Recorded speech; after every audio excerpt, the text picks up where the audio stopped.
So I'm still kind of in shock, and I haven't exactly processed this.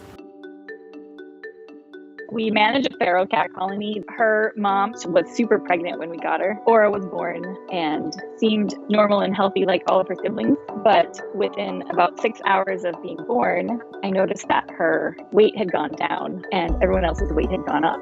When I saw her palate, my heart sank because I knew that her prognosis was poor and I knew that it would be round-the-clock intensive care. A cleft palate basically means there's a hole in the roof of her mouth.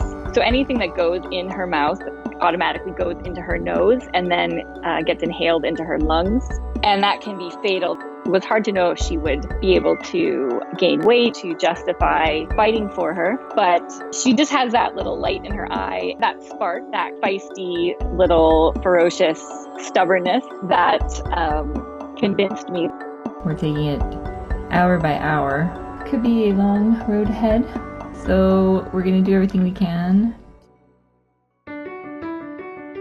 Tube feeding can be intense, and after 267 tube feedings, she decided that was enough. So I had to transition her immediately to the next best thing, which was kibble. We had to do that 230 times in a day. It was frustrating for her, and it was hard for me.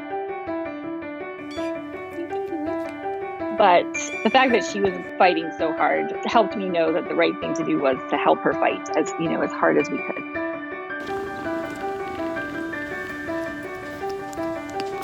Good job. Finally, after 9 weeks of trying, but she's so good at it now. Every day we encounter something new and have to just figure out a way around it. She drinks her water through a rabbit water bottle because it helps her tilt her head up. She's become a little bit extra pampered. She's kind of a little princess. I just kind of picked her up and put her in my hoodie, and she just loved it. She had a whole new perspective on the world, and she could look out. She really is so confident and has no fear. She should have been like, this sucks, I don't feel good. But she's willing to put the work in. She certainly doesn't act like she's delicate or has anything that might hold her back. Yeah, so we're probably about halfway there. Our goal now is just to try to get her big enough and strong enough for surgery. She'll have to recover from that, and then she'll be good to go after that. So her palate is fixed. I had initially planned to entertain applications to sort of foster to adopt her so that she could go home old enough now.